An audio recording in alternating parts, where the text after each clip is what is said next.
the affront to the reproductive rights of women taking place in Virginia and other parts of our nation. In Virginia, the Republican-led legislature and the governor, Robert McDonnell, are putting Roe v. Wade on trial almost 40 years after the fact.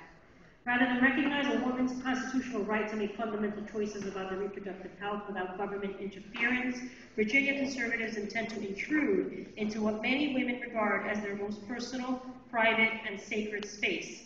I mean this quite literally.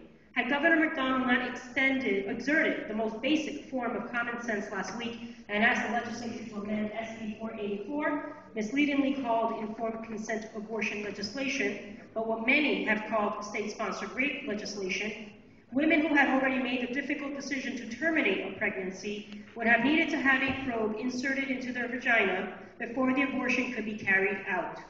These Virginia Republicans believe that their religious priorities should be substituted for every woman's constitutional and fundamental human right to govern her person as she sees fit. Adding insult to injury, these representatives of the people also determined that women should be forced to pay out of pocket for the state-mandated invasive procedure.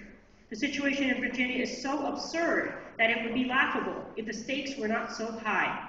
This conservative legislature and others like it in Alabama and Arkansas are taking drastic steps to repeal women's rights.